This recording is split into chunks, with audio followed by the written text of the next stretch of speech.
Amigos, por este espacio, y aunque sea sucintamente, dar alguna idea de algunos porqués de estos días.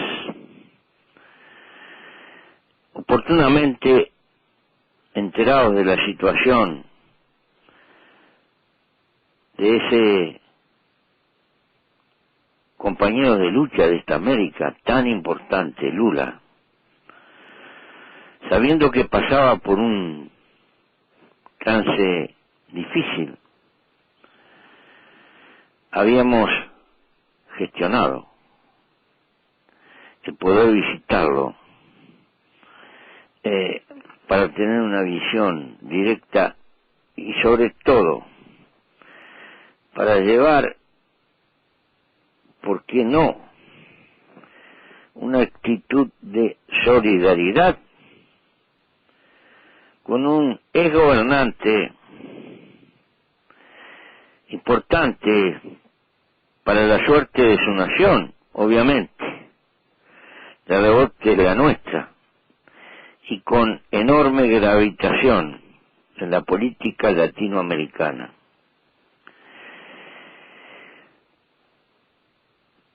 No es un secreto para nadie. Hicimos una campaña electoral. Alguna vez nos preguntaron si teníamos algún modelo. Ni existen modelos, ni existen trasplantes en las cuestiones sociopolíticas. Pueden existir, sí, rumbos, metodologías. Y dijimos enfáticamente, con mucha claridad, que admirábamos el camino y sobre todo la metodología permanentemente negociadora y tratando de evitar que su sociedad fuera a la crispación del compañero Lula, y muy teniendo en cuenta sobre todo su preocupación más central, más conocida, la deuda social que su gigantesco país tenía y todavía sigue teniendo, con una masa importante de gente al costado del camino. Lo fuimos a ver, tuvimos una gratísima sorpresa. Lo encontramos como siempre, inteligente, chisposo, de buen ánimo, brillante, con un tono optimista, mirando hacia el futuro, con proyectos de largo aliento, tratando de impulsar una movilización intelectual que puede definir qué es la integración de los latinoamericanos en esta época, invitándonos a participar en ese desafío.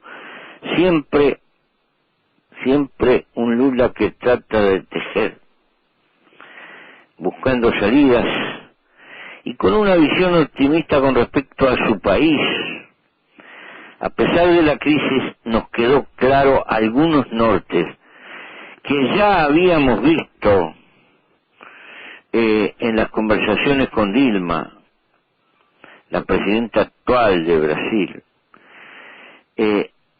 la disponibilidad del gobierno globalmente considerado de Brasil actual para enfrentar la crisis es la apuesta deliberada al desarrollo interno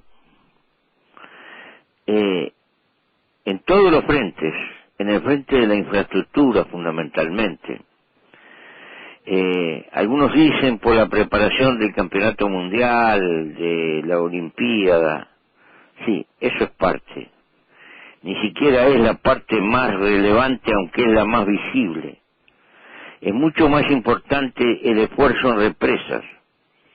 Más de 30 represas se dispone Brasil a emprender, territorio adentro. Más otras obras de carácter fundamental que en alguna medida tienden a paliar la crisis de ocupación que podría desatar una caída en el mercado mundial si la crisis europea se acentuara. Y a nosotros naturalmente nos interesa saber estas cosas, porque estas cosas hacen al rumbo. Todos sabemos que Brasil es nuestro principal cliente, lo va a seguir siendo y puede ser mucho más, a pesar de las inevitables contrariedades que pueden aparecer aquí y allá. De esa conversación nos trajimos algún compromiso, una lista de gente con capacidad de invertir y sobre todo de servir para construir integración, tratando de contribuir en lo posible a que la mecánica de la nueva economía que se vaya desarrollando tenga por aquí y por allá lazos de construcción complementaria. Esto hace, entre muchas cosas, por ejemplo, a la cuestión eléctrica, a la cuestión de la energía, etc. Esta fue la razón de esta disparada de un día y de venir a San Pablo para hablar con un amigo, que no es un amigo cualquiera. Hace pocos días habíamos conversado en Maldonado con el expresidente Cardoso y habíamos conversado con algunos empresarios importantes de la realidad brasilera, tratando de tener una visión más o menos clara y nítida de cuál es el rumbo del Brasil actual. Días anteriores fuimos a la Antártida, respondiendo a una invitación que nos había hecho reiteradamente, la primera vez cuando nos visitó acá el presidente chileno, y después un día que nos llamó para pedir apoyo ante los incendios que se habían desatado en los bosques del sur de Chile. Es sabido que Uruguay, que un apoyo mandó nuestro avión pesado, el Hércules 130, con una brigada de especialistas, bomberos especialistas en apagar incendios boscosos, que tuvo un papel relevante. La solidaridad no fue una cuestión de palabra, fue hasta donde nos dan la fuerza una cuestión de esfuerzo. Y el desempeño de los bomberos uruguayos merece reconocimiento público y agradecimiento público. Uno de ellos tuvo un infarto y anduvo un día y pico entero achacándole al peso de la mochila en sus hombros el infarto que estaba padeciendo, y logró sobrevivir solo por milagro y por una fortaleza intrínseca notable. Ese bombero fue asistido, llevado al sur, lo visitamos una noche de madrugada, está recompuesto, tuvo un servicio de atención médica notable. Su compañera lo visitó, y una enfermera le dio su casa para que estuviera días acompañándolo, y estas cosas hablan a las claras de la inmensa simpatía, de la solidaridad que se da entre los pueblos aún, y más allá de los afectos que puedan tener los gobiernos. Tengo que agradecer pues al pueblo chileno la fantástica simpatía, la fantástica colaboración que en todo sentido nos brindó en estos días. Punta Arenas es la ciudad chilena y la ciudad, unos 110, 120 mil habitantes, una hermosa ciudad, la más austral del continente latinoamericano, y es el punto de partida para visitar la Antártida. Allí fuimos a dar, en un avión chileno pesado. La pista que se utiliza es una pista que está en una base chilena, y a unos 40 minutos de un vehículo muy especial, sueco, que tiene orugas, está la base uruguaya. Apenas a 3 o 4 minutos de helicóptero, muy cerca está una base rusa, un poquito más alejada una base coreana, a cierta distancia una base argentina. Este conjunto de bases que responden a las consecuencias del Acuerdo Antártico, la guía jurídica que contemporáneamente está rigiendo, las dificultades que tiene la Antártida, supone una comunión entre cada uno de los integrantes y el conjunto de estas bases que mutuamente se apoyan.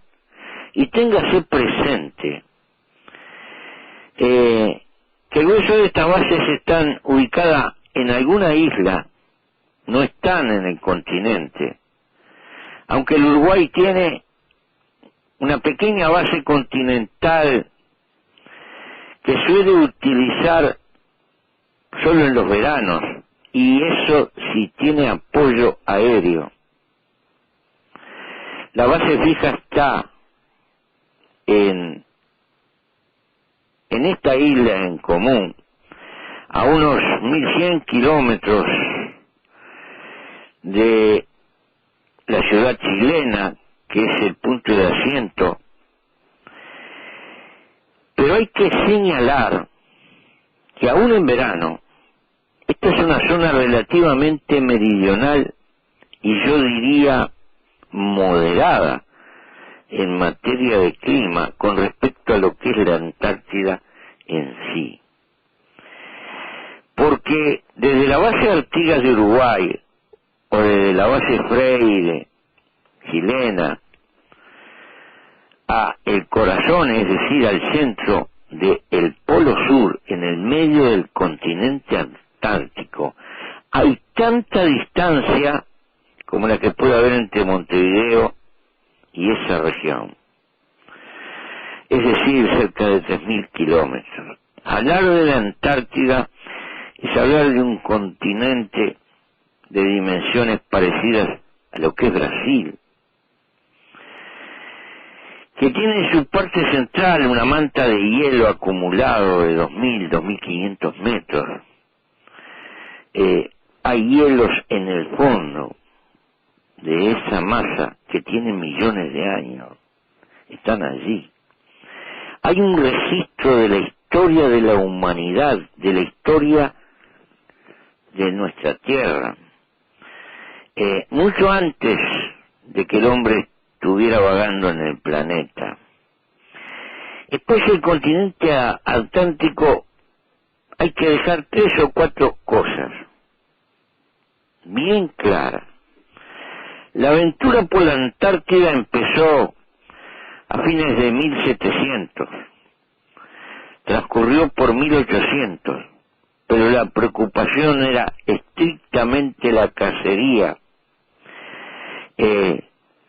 Las empresas balleneras, los barcos balleneros, los loberos, que anduvieron en esos mares a veces estableciendo alguna factoría en alguna bahía y no más.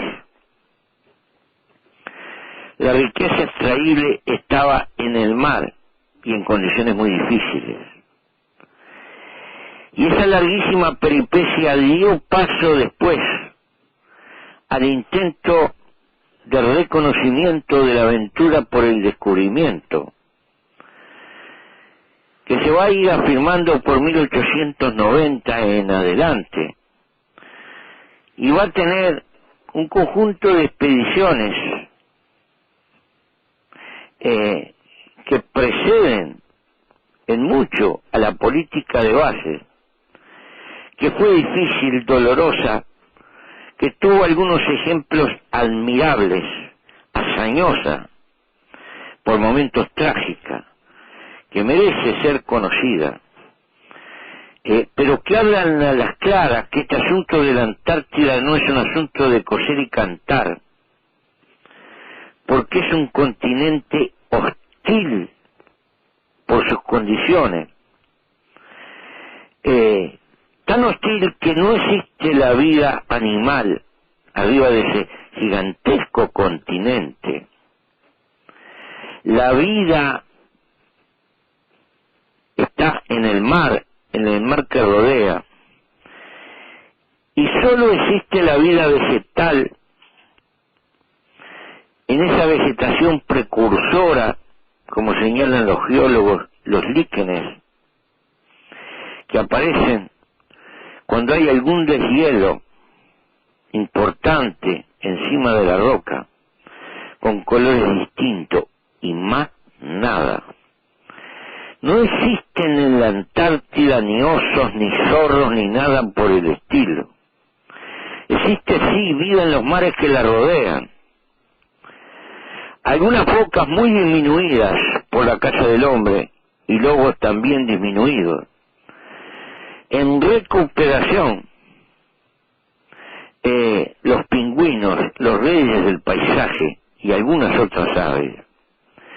Pero desde el punto de vista de la vida en el continente en sí, reina la mayor soledad geológica que se pueda imaginar.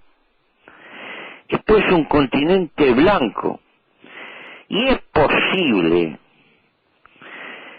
que abajo de esas capas de hielo de 2000 metros haya minerales de esto y de lo otro, y es posible que algún día lejano el hombre se decida y acuerde disponer de ellos.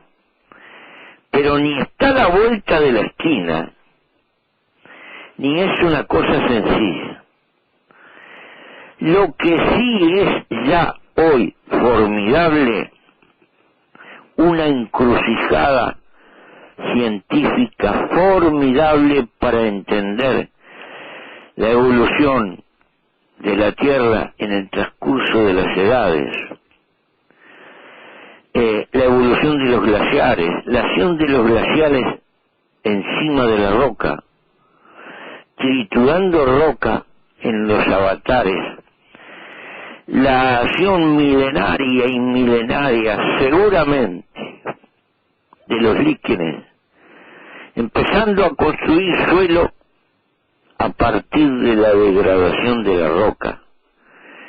Eso que hicieron durante millones de años seguramente en la faz de la Tierra, construyendo parte del suelo que pisamos y de la tierra fértil que hoy conocemos como laboratorio, se ve abajo de los hielos de la Antártida.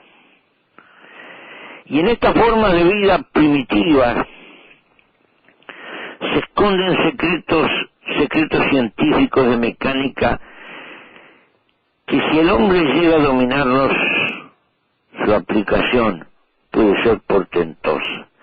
Por esta audición, más de una vez, nos habrán sentido que en el mundo hay hombres de ciencias que luchan por desarrollar plantas productivas que asimilen el agua salada, o que tengan capacidad de incorporar la resistencia de las pocas plantas que viven en los desiertos. Todo eso es posible y será necesario para la vida humana. Seguramente que en esos líquenes, algunos de los cuales son capaces de resistir la temperatura del agua hervida, o son capaces de vivir con agua salada, o de vivir con agua dulce, o de resistir sin agua, tiempo y tiempo y tiempo, hasta que las condiciones se vuelven a presentar positivas. Tal vez en esas, como en tantas otras cosas, hay secretos que están muy por encima del valor que pueden tener los minerales que estén escondidos abajo de la manta de hielo. No hay pues una riqueza al alcance de la mano salvo en los mares. Hay sí una riqueza científica, un libro escondido lleno de enseñanzas de los secretos de la naturaleza. Por eso el continente antártico es antes que nada un continente de reconocimiento científico. Y el turismo que debe propenderse es el de los hombres de ciencia, el de los investigadores. Y creo que el esfuerzo que está haciendo el Uruguay, que empezaron otras generaciones, y que ha logrado colarse, está allí entre los 20 y pico de países que suscribieron el Acuerdo de la Antártida, y está allí junto a grandes potencias presentes. Es un esfuerzo que no va a redituar en el corto plazo nada, o muy poco, pero que hay que conservarlo y multiplicarlo a favor de lo que va a ser el porvenir. Esto no es una empresa colonizadora sencilla. La primera colonización es lograr asientos para que los hombres de ciencia conozcan, experimenten, extraigan precisamente conocimiento. Allí hay una base fija de Uruguay, que está invierno y verano. En este momento tiene una dotación de 9 hombres y mujeres. Tareas diversas, la vida es difícil, hay que tener una enorme disciplina. Esa disciplina tiene que ver desde el agua que se gasta a cómo se gasta. El acuerdo internacional supone que no se pueden dejar residuos.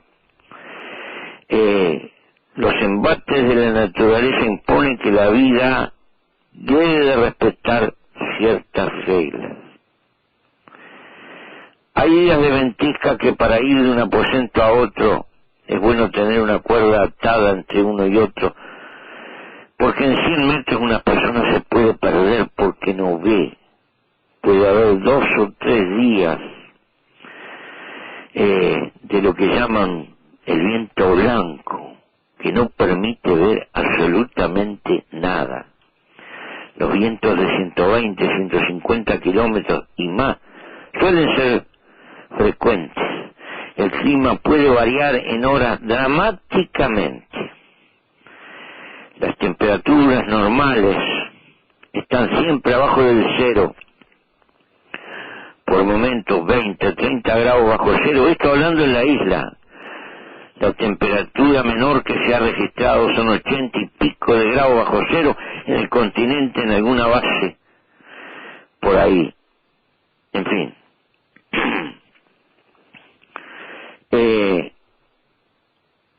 Cuando se discute el presupuesto en el Uruguay, este tema de la Antártida compone un renglón que está allí. La mayor parte de la gente que discute el presupuesto ni conoce la vida de la Antártida ni lo que está en juego. Pero sería bueno que los medios de difusión insistieran. No hay ninguna aventura ni ninguna cosa a la vuelta de la esquina. No hay ningún cofre Ford lleno de riquezas que nos asegure nuestra suerte. No, no. Hay muchos secretos para descubrir y hay que brindarle el hogar seguro para que los hombres de ciencia puedan hacer y sumar sus investigaciones. Hay que sumar nuestras investigaciones a las que hacen otros hombres. El Uruguay no es una potencia colosal, no puede emplear 2.000 personas como Estados Unidos en las bases de la Antártida, ni mucho menos, pero hace bien el Uruguay al estar presente. Hacen bien los soldados de distintas armas, que con su disciplina se preparan y mantienen la presencia de nuestro estandarte, porque nos ganamos el derecho a discutir y a terciar en las decisiones futuras que lauden para el futuro de la humanidad lo que va a ser como destino de la Antártida. Por ahora es un continente blanco, con acuerdo de que no debe de ser contaminado. Y eso se expresa en una cantidad infinita de detalles. Es un continente sin armas. No se debe andar con armas y está francamente prohibido. Es un continente donde la gente se apoya, a veces sin poderse entender con señales. Es un continente donde la vida es dificilísima por las condiciones extremas. Es un continente que es como una página detenida de la historia de la Tierra. Seguramente que esconde recursos, seguramente que los recursos más importantes tal vez están para que la inteligencia humana los pueda descifrar. Vale la pena acordarse de los pocos orientales que sirven a la bandera en esa región, y vale la pena tener un gesto de reconocimiento a todos los que nos precedieron en una gesta fundadora que hay que mantener y mejorar paulatinamente en el tiempo. Otra historia son los mares del sur, los que rodean a la Antártida, difíciles, tormentosos, borrascosos, fríos, pero abajo de la superficie se esconde todo un universo que hay que conocerlo porque el hombre puede depredarlo. Sobre ellos la presión pesquera, lobera y ballenera ha pesado mucho y ha depredado mucho. Allí existen riquezas tangibles que el hombre ya está utilizando, como el krill. Allí existe en la profundidad de esos mares vida vegetal intensa. Allí existen ya hoy otras posibilidades. Pero esta es otra historia que el mundo de la pesca conoce y reconoce naturalmente. La aparición de las bases en la Antártida fue de la mano con las tensiones del mundo. La primera instalación fija la hizo la vieja Unión Soviética, instalando unos tanques para abastecer de combustibles a la flota de sus submarinos que vagaban por esos mares. Inmediatamente, ni lentos ni perezosos, aparecieron los competidores. Hubo tiempos de tensión hasta que se desembocó en ese acuerdo, el Tratado de la Antártida, que es el que rige hoy, un acuerdo en el que participan casi todas las grandes potencias. Y allí, entreverado, cuando, aprovechando la oportunidad, cuando China pidió ingreso a ese acuerdo, Uruguay entró y está presente, y nos parece un gesto formidable, construido por orientales que se preocuparon de esta cuestión, dándose cuenta que acá no hay un bien tangible para estas generaciones, pero seguramente lo puede haber, porque entre las muchas cosas que existen en la Antártida, existe una, el mayor depósito de agua dulce que hay en el planeta.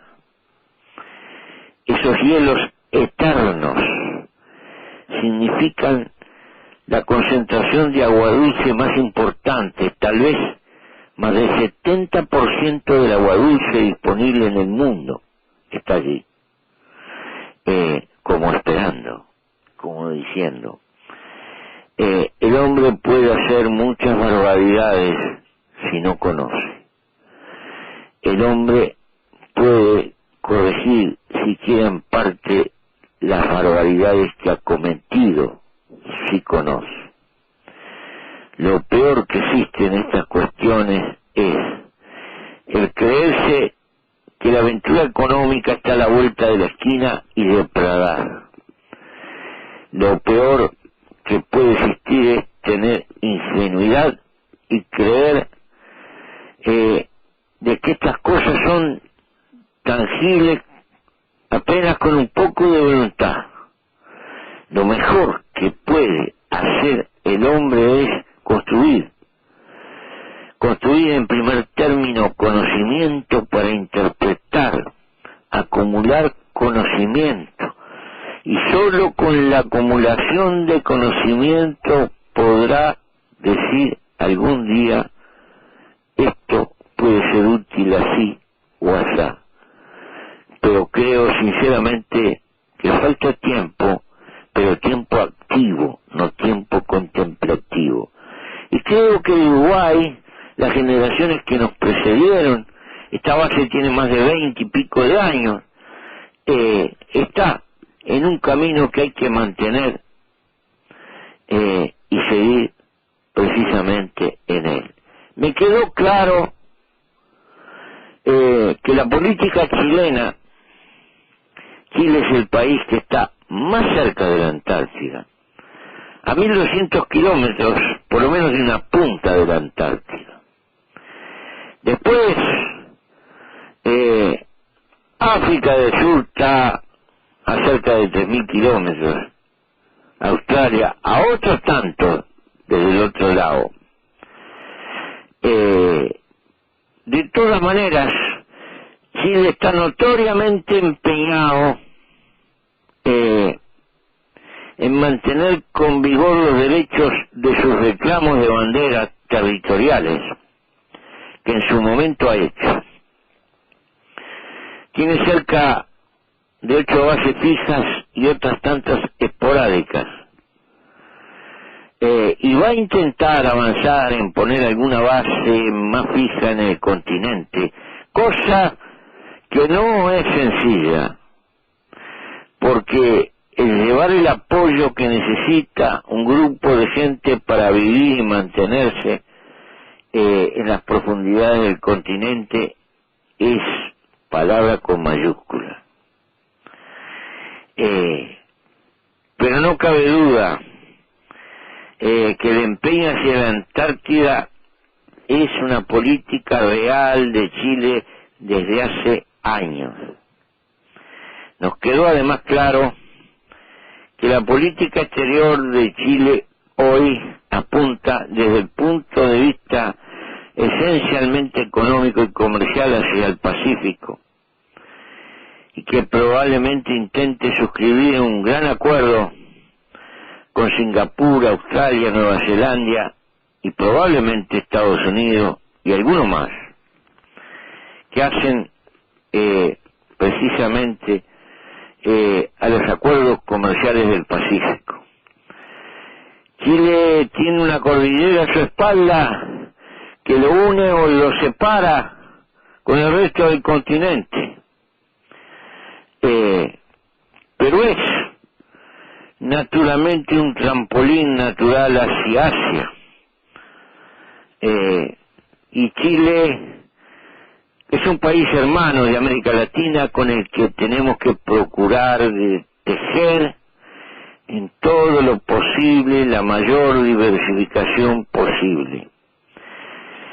Todas estas cosas pasan por la estrategia coyuntural que pueden tener los países, pero en última instancia pasa en parte por la cabeza de la gente que los está gobernando. Es muy útil conocerlo y saberlo, y es muy útil cultivar las relaciones personales para tratar de interpretar cuál será el rumbo y qué más nos conviene como ubicación en ese rumbo.